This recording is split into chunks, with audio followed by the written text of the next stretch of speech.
So basically, I added this number available property in the movie class and then created a migration. I modified this migration by adding this SQL method here. And this is required to initialize this number available column. And finally, I modified the API by adding this line in the for each block. So pretty simple. We're done with the happy path. Now let's think of the edge cases. What are possible edge cases here? We have 4 edge cases. Customer ID is invalid. We don't have any movies in our DTO, so the list is empty. 1 or more movie IDs are invalid. And finally, 1 or more movies are not available. Now I'm going to explore these edge cases with 2 points of view, defensive and optimistic. And there's really no right or wrong here, because it's not black or white. Different developers have different points of view, and I want you to see both views in this lecture. So let's start with the defensive view. First edge case, customer is not valid. So we should explicitly handle this scenario, which means we should change this single to single or default, and then check if customer is null, return bad request. Customer ID is not valid. Next edge case, we don't have any movies in the DTO.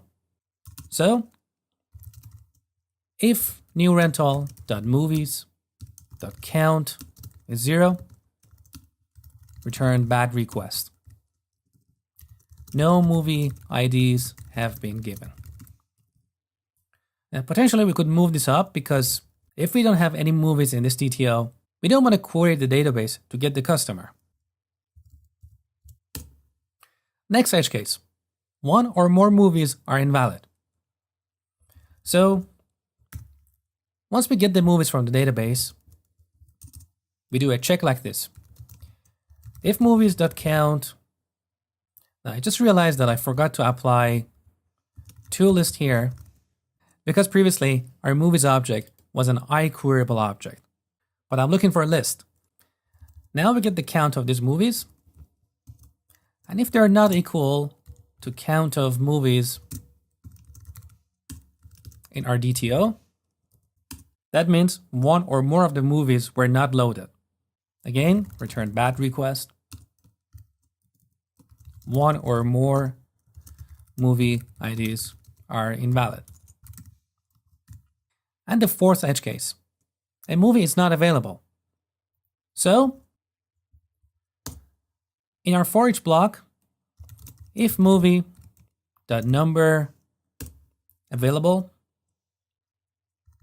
is 0, return bad request. Movie is not available. Now we could also add the ID of the movie, but let's not worry about it for now. So this is the defensive approach. I personally would choose this if I'm building a public API that can be used by different applications and different teams. So we do a lot of validation and return errors explicitly. Now we can see with this approach, we have added a number of conditional statements in our method, and in my opinion, this is creating pollution and noise in the code. Next time a developer joins our team and looks at this code, they're like, what's happening here? Too much noise. Now, as I said, if you're building a public API, that's a different story. So that's the extra cost you're paying for making your API return explicit error messages. But in this case, this API is not a public API. It's purely there so that the front end can call it. So I personally don't like to pollute my code with all this kind of conditional statements. So let's go through these edge cases using the optimistic approach. For the customer, I'm going to go back to the single method. And then we don't need this if block here. For the movies, I'm not going to do this extra check here on the top. And the next one here. But the availability of the movie is an interesting edge case. Even if we assume that the client is sending us movies that are available, it's possible that a hacker calls this API 100 times for a valid movie, and this movie will eventually become unavailable.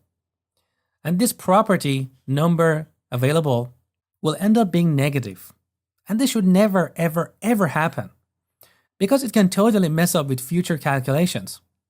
So I want to explicitly check for this mainly to prevent a malicious user from messing up with our application. For the other edge cases, the current implementation does protect our application, so we don't need any extra code. So I showed you two different ways of handling edge cases, and it's really up to you which approach you prefer. Just remember, with the defensive approach, you pollute your code with a lot of validation checks, which are not always required. So these extra lines of code can make your maintenance and future development more costly. And that's why I personally prefer to use defensive programming when I really have to. All right, our API is ready. Next, we're going to start working on the front end.